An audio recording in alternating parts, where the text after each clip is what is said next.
thank the gentlelady for yielding, and I rise in strong support of these 6 pieces of legislation which have been put together and called the Jobs Bill. I think they have a positive effect on economic growth in our country. I think they're good bills. I particularly support the Himes bill, currently called the Quayle bill, but I'm pleased to support it by whosever name it might have on it. 4 out of the 6 components of this legislation have been previously observed, passed overwhelmingly. So this is a recycle. But doing a good thing twice is not bad. So I'm going to vote for it. And I'm going to be enthusiastic about voting for it. As a matter of fact, I suggested a number of these ideas on our side of the aisle.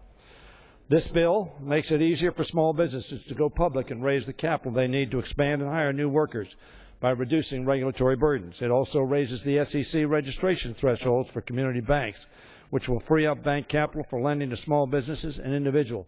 That's an important step we ought to be taking.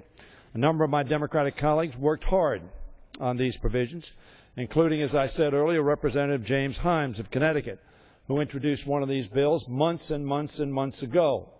And it passed 420 to 2 on this body. He has been a leader on this issue of small business access to capital, and I congratulate him for his efforts. I'm glad the Republican leadership is bringing this bill to the floor. And I hope it signals a new willingness to work with us to create jobs. This bill is called a jobs bill. Catchy title. I sort of catchily referred to it as a just old Bill's bill. But they are good bills.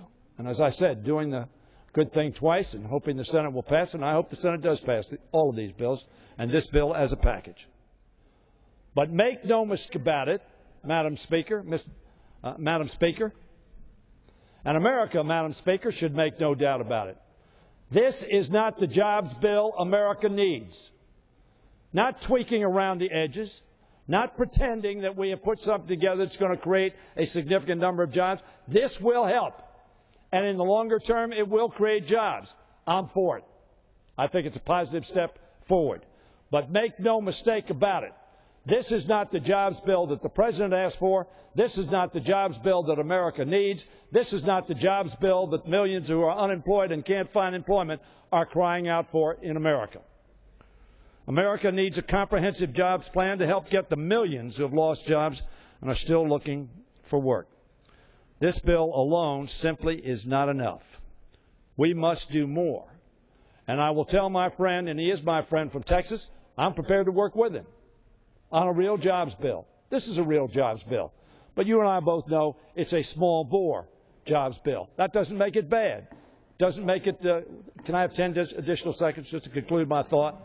It doesn't mean that we shouldn't pass it. I thank you for bringing it to the floor. But let us not delude America or deceive ourselves that this is the jobs bill that we need to be passing. And I yield back the balance of my time. The gentleman yields back.